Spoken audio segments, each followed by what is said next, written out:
hate the sins that God hates. Now, I didn't say hate the people because, we're obviously supposed to love one another.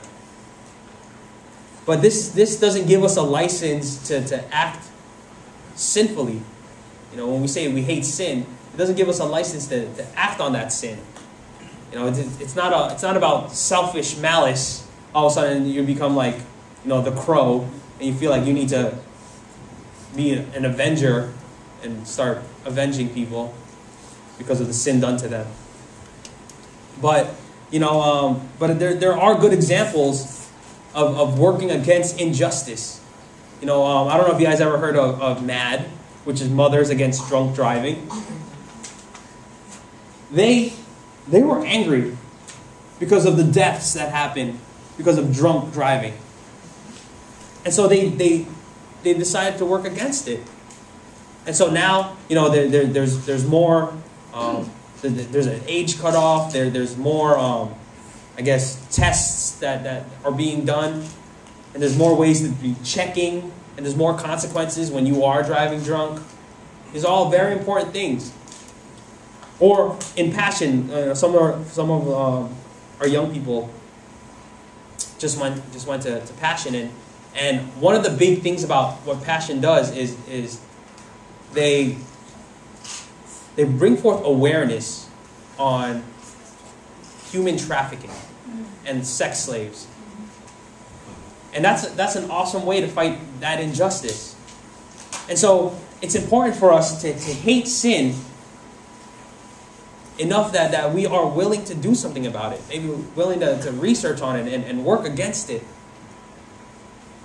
Our anger should be short-lived, like Paul says. Do not let the sun go down in your anger. So our anger should be short-lived, and Paul warns us about what lingering anger does, and says, do not give the devil an opportunity.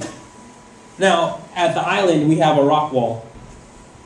And on the rock wall, the difficulty of the rock walls is measured by how many things you can climb. So the less things there are, the harder it is, obviously. Or the more far apart they are, the harder it is.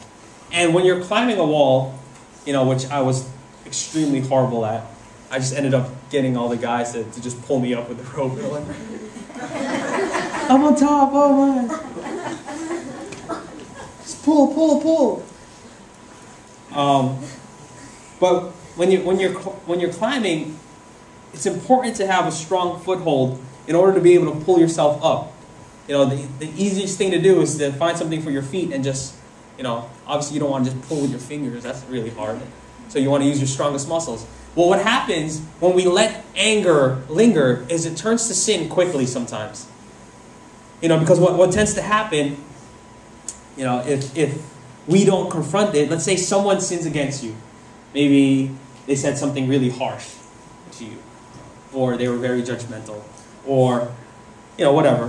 Whatever happens, what happens when we let anger fester is that it gives the devil a foothold.